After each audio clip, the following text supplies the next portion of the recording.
Bonjour, je souhaitais revenir vers vous pour une réflexion, donc ce sera une vidéo de quelques minutes en pause, en aparté. On va reprendre donc dans notre cheminement ensemble sur le taux vibratoire et les champs d'énergie humaine et les chakras un petit peu plus tard. Je vais avoir quelques vidéos là en aparté à vous proposer parce que c'est le moment, et puis je suis aussi en interaction avec le reste de la bulle puisque j'ai depuis le début, donc je vous le dis depuis souvent, décidé de ne pas être toute seule dans mon coin. Je tiens compte de ce qui se passe ailleurs.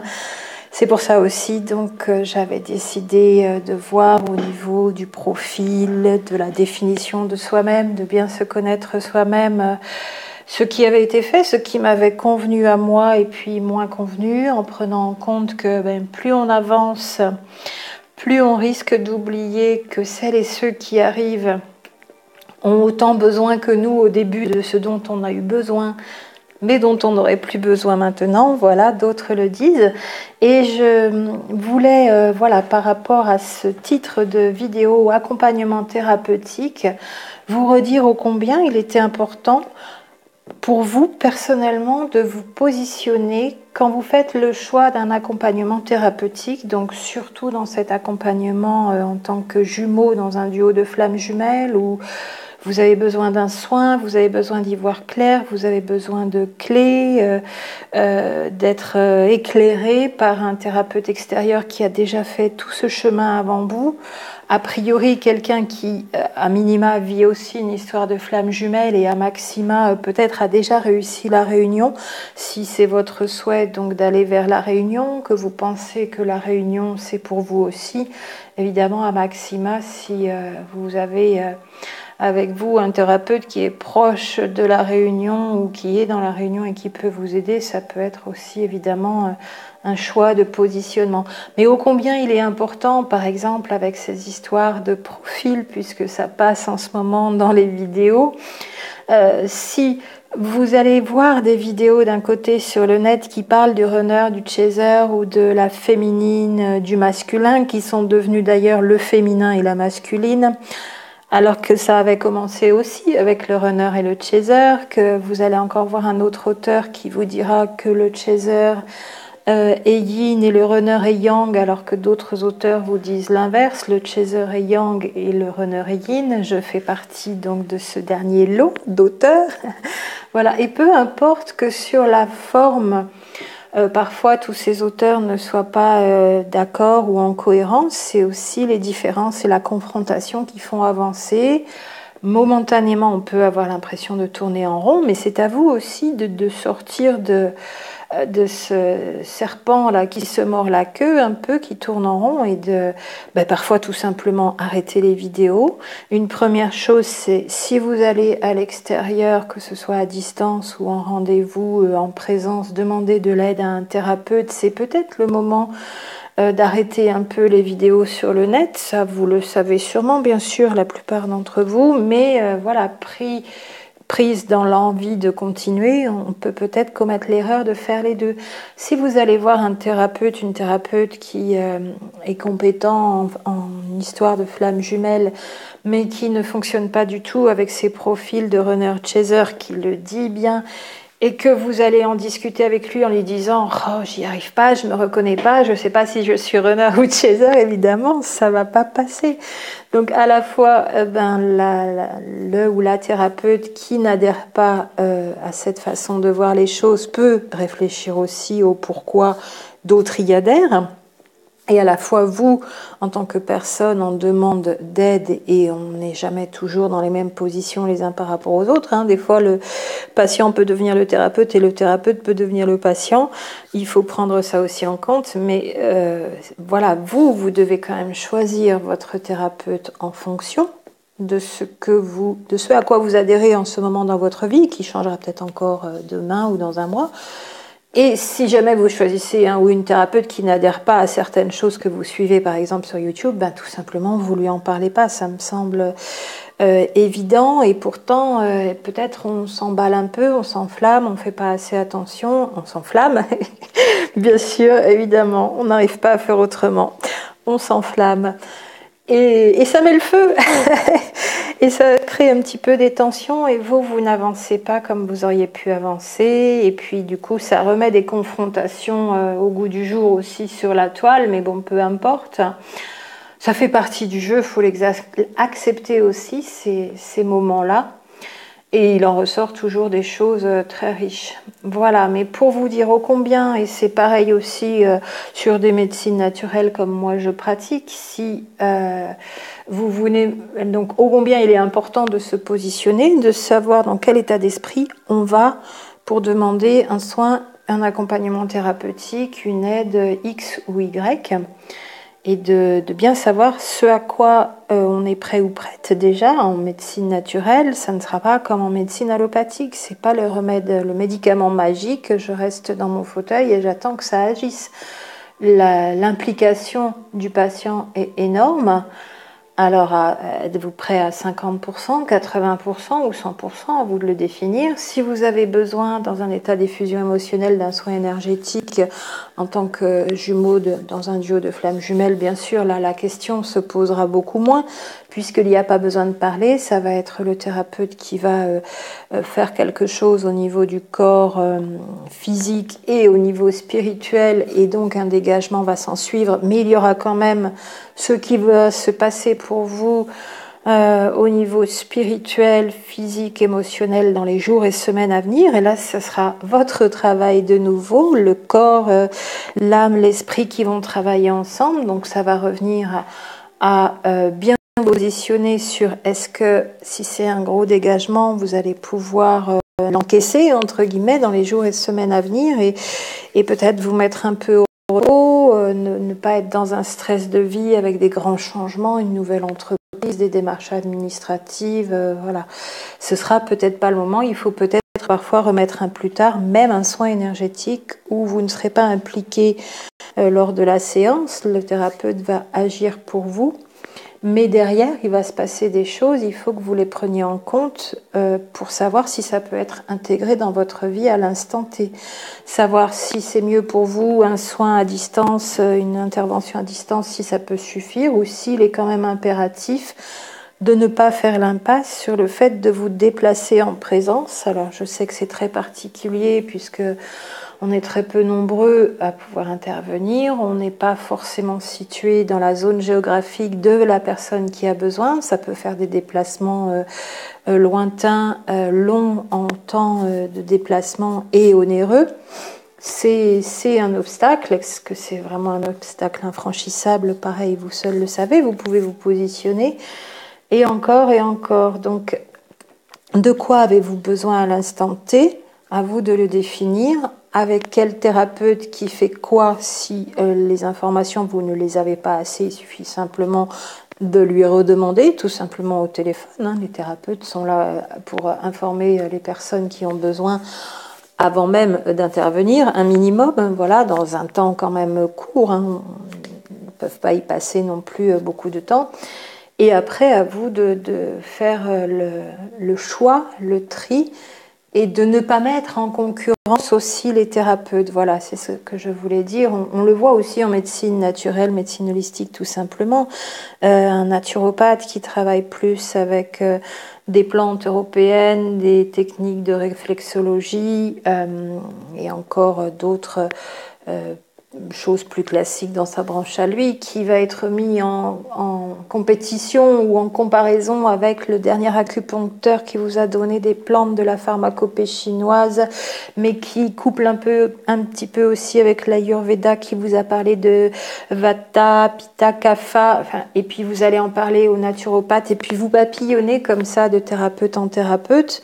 Vous n'allez pas en tirer parti comme il faudrait, vous allez perdre du temps et de l'argent, votre guérison se fera moins vite ou pas du tout, et en plus vous mettez les thérapeutes en concurrence alors qu'ils ont des façons de pratiquer qui sont différentes, ce qui est une démarche qui semble pas très constructive. Voilà aussi pour le propos ici, la réflexion que j'avais en réaction au fait d'aller créer en fait les confrontations alors qu'elles ne sont pas utiles. Et en tant que thérapeute, on peut aussi bien sûr réagir intelligemment, sachant qu'il me semble bien qu'ici, toutes et tous dans la bulle flamme jumelle, sur le fond, on est d'accord sur l'envie d'avancer, en sachant que si vous avancez aussi, puisque nous aussi, nous sommes flammes jumelles et nous sommes là à cause de cette histoire flamme jumelle que nous vivons aussi, bien que nous soyons déjà dans la thérapie depuis plusieurs années ou plusieurs décennies pour certaines et certains, c'est cette incompréhension, ce besoin de comprendre et ce besoin de réponse qui nous font arriver ici sur le net. À part les personnes qui, elles, parlent de thérapie avec les flammes jumelles et qui n'ont pas forcément une histoire de flammes jumelles. À vous de le savoir aussi. Vous pouvez tout savoir. Vous avez la connaissance instantanée pour ce qui vous concerne, ce qui est bon ou moins bon pour vous. Faites toujours usage de votre discernement. Attendez un petit peu avant de faire les choses, parfois trop vite, même si vous êtes dans le besoin, que c'est urgent pour vous. Posez-vous, soufflez un peu, respirez. J'avoue que moi j'ai un guide, un seul, parce que je dis toujours je ne suis pas médium, je ne suis pas channel, je ne suis pas voyante et je n'ai pas de guide, je ne travaille pas avec des guides, des maîtres ascensionnés, etc. J'ai une très grande affinité, c'est vrai, avec Nanda Mayi. Je médite beaucoup en voyant sa photo ou certaines de ses vidéos. C'est une grande effusion aussi du cœur. C'est une des seules à laquelle je prends beaucoup, avec laquelle je prends beaucoup plaisir à passer du temps, au travers de la toile aussi. C'est ça qui est bien. Évidemment, quand je vois les embrassades d'Amma, pareil, en vidéo, ça me nourrit énormément. Mais sinon, je n'ai pas de guide, comme je dis toujours, qui me donne les réponses, qui m'informe, à qui je pose des questions, y compris en séance. Ça vient du corps de la personne. Les réponses sont données de manière énergétique. Je suis un récepteur de l'information, un transmetteur en radiesthésie avec mon antenne. Et ça se passe comme ça, très simplement, sans aller à l'extérieur. En fait, c'est vrai que j'écoutais des témoignages de personnes ayant vécu des NDE, des Near Death Experience, EMI, donc expérience de mort imminente en français, qui disait, depuis que j'ai vécu cette expérience de mort imminente, donc la personne qui les interviewait leur disait, est-ce que vous avez ramené une connaissance, des guides qui vous enseignent, qui sont revenus là avec vous sur Terre? Et deux des personnes que j'écoutais dernièrement en vidéo aussi disaient, mais on n'a plus besoin, on a compris avec tout ce qu'on a vécu de l'autre côté, que tout est à l'intérieur, que tout ça c'est déjà en nous et que cette connaissance, on n'a plus qu'à aller la rechercher en faisant justement le chemin inverse, d'aller voir à l'intérieur et non pas d'aller chercher toujours à l'extérieur. Donc moi je suis un peu dans cet état-là. Je n'ai pas de guide parce que personne ne s'est présenté peut-être et je ne cherche pas à l'extérieur à avoir des guides, des aides, des accompagnateurs, des techniciens qui vont me permettre de faire ceci ou cela, des techniciens de l'au-delà, je pourrais dire avec humour, sauf un qui l'est finalement depuis longtemps, je m'en rends compte aujourd'hui, et qui est mon jumeau, et qui a des réponses quand moi je n'en ai pas. D'autant plus que si je suis bien Chaser Yang, c'est pas moi qui ai le troisième œil le plus développé au niveau de mes chakras, c'est bien lui, et lui, il sait, là où moi je ne sais pas, puisqu'en plus il est mon complément. Donc là-dessus aussi, votre jumeau, tout simplement, va vous aider là où vous n'avez pas de réponse, même si vous êtes éloigné, même si vous ne comprenez pas son attitude, même si vous ne comprenez pas ce qu'il fait. Il n'est pas question de tirer à la courte paille ou faire effectivement plouf plouf pour choisir tel ou tel thérapeute. Simplement retourner à l'intérieur, encore une fois, même si vous n'arrivez à prendre que 5 minutes de calme, vous ferez le bon choix. Et le bon choix, si vous êtes bien informé quand même de savoir comment telle ou telle thérapie fonctionne, tel thérapeute fonctionne et ce dont vous avez besoin encore en amont, eh bien vous ferez le bon choix et vous ne serez pas dans la confusion ou les fusions d'émotions qui risquent en plus de mettre les thérapeutes et les différents auteurs de vidéos ici sur le net en confrontation. Ça fait partie du jeu aussi, on peut l'accepter, c'est rigolo. Moi, je le prends de manière légère et avec recul aussi, détachement. Je n'ai aucun souci si jamais voilà, quelqu'un n'est pas d'accord avec moi sur ce que je peux dire, sur les 3 plans qui sont très importants, spirituel, mental, énergétique, donc sur le corps physique. Si quelqu'un me disait mais non, c'est le spirituel qui prime et qui est vraiment à 80% le plus important. Pour moi, aujourd'hui, je fais des tranches 33, 33, 33. Les 3 sont aussi importants et je navigue entre les 3, aussi bien pour moi que dans ce que je vous dis, donc à vous, pour vous, ici à l'extérieur.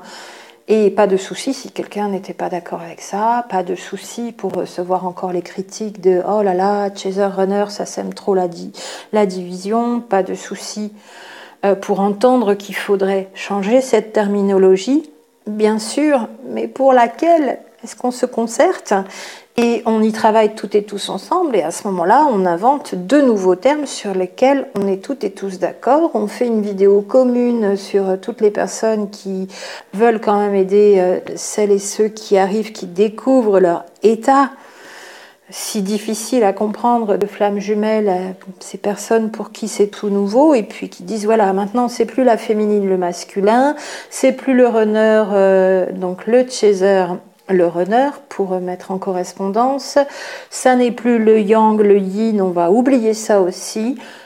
Flammes jumelles, c'est unique. On découvre, on défriche, on débroussaille, on est les éclaireurs lambda, donc on va toutes et tous se mettre d'accord sur une terminologie, puisqu'elle est peut-être imparfaite, mais arrêtons d'être chacun dans notre coin, soit à dire c'est n'importe quoi, je prends pas, mais il se trouve que ça existe quand même, ou d'un autre côté à dire oui, d'accord, il y a 2 modes de fonctionnement, surtout au départ, entre les jumeaux, mais la terminologie ne me convient pas, donc je la revois, je la corrige, et pour moi, ce sera ça et ça. Et puis pour l'autre à côté, ce sera encore autre chose, ça et ça. C'est difficile pour les personnes qui arrivent. C'est vraiment dans cet état d'esprit-là. Je le rappelle aussi que moi, j'ai repris ces profils. Donc de l'éveillé au lien en premier, puisque là tout le monde est d'accord, et de celui qui n'est pas encore éveillé au lien, qui est dans l'inconscient, qui est endormi. On pourra reprendre, j'ai vu beaucoup de choses que j'avais vues il y a 3, 4, 5 mois avec un autre regard aussi, des interviews de Christelle qui interviewe Fanch, qui a un regard assez intéressant aussi, il dit des choses merveilleuses dans cette vidéo. Et puis donc la discussion entre un chaser et un runner. Ici, il faut changer la terminologie. Mettons-nous toutes et tous au boulot ensemble et faisons-le une bonne fois pour toutes. Peut-être que ça résoudra le problème. Après, est-ce qu'on en a besoin? Certaines personnes disent que non. Donc, dans ce cas-là, sachez-le et mettez entre parenthèses les vidéos qui, elles, sont quand même encore avec cet état d'esprit axé sur ce qui n'est pas une séparation, mais ce qui est une dualité. Du coup, j'éprouve encore le besoin d'aller plus loin dans la différence entre dualité et séparation. J'en parle par touche dans certaines vidéos.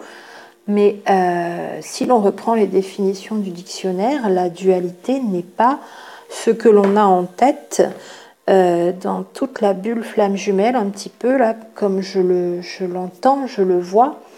Il n'y a pas de séparation quand on est dans la dualité. Justement, c'est même on est ensemble, opposés, dans la dualité, mais unis. Et la dualité n'est pas mieux ou moins bien que l'unité dans les oppositions aussi, puisque l'unité c'est l'inverse de la dualité. On en reparlera, j'ai éprouvé le besoin là aussi de revoir ces 2 concepts, définition de dualité-séparation, parce que j'accroche aussi peut-être dans ce que j'entends sur le fait que à part 2, 3, Fanch d'ailleurs qui parle bien de double, d'âme dédoublée, j'entends toujours les mots scission, scindé, coupé, séparé, divisé, voilà. Et ces illusions de séparation avec ces mots très évocateurs de cette illusion de séparation qui nous mettent un peu dans l'embarras et la confusion, je pense. Et ça, c'est du domaine du mental sur Terre, dans l'utilisation des mots, de la terminologie, donc de la forme, dans l'élaboration du fond aussi, de la mise en accord, en cohérence de tous les auteurs. C'est nos égos, notre mental aussi qui fait que ça n'est peut-être pas encore fait. Certains en éprouvent le besoin comme moi. J'aurais aimé plus d'harmonisation, de cohérence. J'arrive après les premiers, donc qui suis-je pour avoir ce souhait, qui n'est pas une exigence. Je pense que voilà, j'aime bien quand c'est simple et que ça va un peu plus facilement, de façon fluide, alors que c'est déjà quand même pas simple nos histoires, on ne le dira jamais assez. Mais on peut y travailler d'une façon ou d'une autre, toutes et tous ensemble, et le terme vraiment, donc tous ces termes faisant allusion à la séparation, qui pour moi est une illusion à cause de la 3D, à cause de la matière, à cause de nos croyances, à cause de notre ego, plus que de notre mental, pour faire la différence, eh bien, nous éloigne de la réunion, encore pour y revenir à ce niveau-là. Donc pas de problème, on court-circuite tout, on se remet dans le ressenti, on arrête avec les vidéos, on arrête de mettre les thérapeutes en confrontation, même si on ne le fait pas exprès, et les différents auteurs, ce qui n'empêche pas de regarder et de comparer. Et elle dit ça, et lui, il dit ça. Ah, et ce témoignage, là, il reprend plutôt la position de cet auteur. Ça n'est pas défendu, si tant est qu'on n'est pas dans le dénigrement et le fait peut-être de se moquer du travail de l'autre. Là, on franchit un peu la limite, c'est vrai. Mais c'est à vous aussi qui êtes en besoin d'accompagnement, de bien vous positionner avant, y compris avec toutes les choses que vous pouvez faire toutes et tous seuls. Est-ce que ça va être du domaine de ma vie actuelle, du domaine de ma lignée? Est-ce que j'ai envie de faire un génosociogramme? Est-ce que j'ai déjà fait des constellations familiales? Voilà, bien choisir son accompagnement thérapeutique en ayant défini certaines choses en amont pour savoir ce dont on a besoin et pour bien choisir son thérapeute et en tirer le plus grand profit, le meilleur parti pour avancer au mieux, si c'est ce que vous voulez. Et bien sûr, après, si vous n'avez pas forcément envie de viser tout ça avant, ben voilà, ça se passera comme ça se passera, et puis vous aurez peut-être besoin d'y revenir, de changer de thérapeute, peu importe, de papillonner ou d'avancer, c'est vous qui voyez, c'est votre choix aussi, ça vous appartient. Je voulais, voilà, simplement y réfléchir. Il n'y a rien qui me chagrine, il n'y a rien qui me frustre ou m'attriste ou quoi que ce soit dans ma réflexion ici.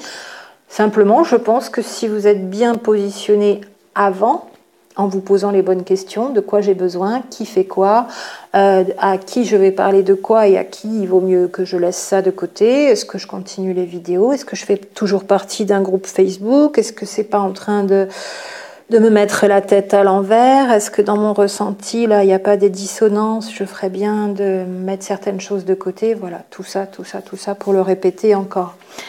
Voilà, c'était la petite réflexion sur l'accompagnement thérapeutique et bien se positionner pour bien avancer, se sentir de mieux en mieux et que notre jumeau se sente de mieux en mieux aussi, je pense, en conséquence.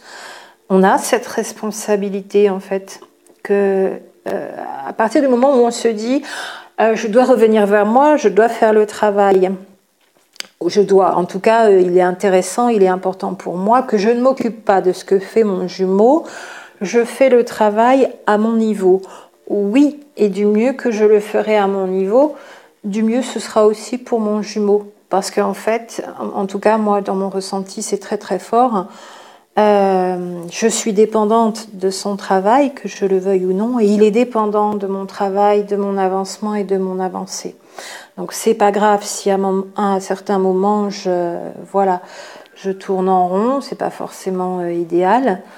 Ça le ralentit, alors oui et non, ça fait encore partie du jeu, mais il est dépendant de ce que je fais, je suis dépendante de ce qu'il fait. Donc je garde cette responsabilité en tête aussi par rapport à ma vie, par rapport à nos deux vies, par rapport à notre âme commune. Concept même à chaque fois qu'on en parle, on a beau l'admettre, c'est un truc de fou d'être deux corps et d'avoir qu'une seule âme. Et pour nos esprits dans la 3D, voilà, apparaître dans le ressenti, dans le cœur et d'avoir la foi, c'est des coups à se faire exploser la tête quand même, hein, de considérer qu'une seule âme peut être dans deux corps, dédoublés, à l'identique, et non pas séparés, divisés. Et donc ce que je fais l'aide, et l'aide à sortir aussi de ses poids, de ses souffrances. Alors si on est chaser, peut-être que justement parce qu'on est chaser et très responsable, non, c'est pareil des deux côtés bien sûr, mais voilà, les deux jumeaux ont aussi cette responsabilité, il me semble, je ne sais pas si le mot est parfait, extrêmement bien choisi, mais ils ont cette responsabilité l'un envers l'autre, et bien sûr tous les duos de flammes jumelles, comme j'y réfléchis régulièrement, ont une responsabilité les uns envers les autres pour tous les autres couples de cette terre qui sont arrivés là pour des raisons qui sont aussi en partie communes. Voilà, choisissez bien votre accompagnement thérapeutique, définissez bien vos besoins. La diversité est la richesse de ce monde, donc il n'y a pas du mieux et du moins bien, il y a ce qui vous correspond à vous à un moment donné, et vous seul pouvez le définir de manière, sinon idéale, se rapprochant de ce dont vous avez le plus besoin. Je vous retrouve pour la suite, et je pense encore une paire de vidéos intermédiaires en tant que pause, et après on retournera sur notre taux vibratoire, les champs d'énergie humaine, les chakras, et comment bien maintenir cet état d'être harmonieux et zen. À très bientôt.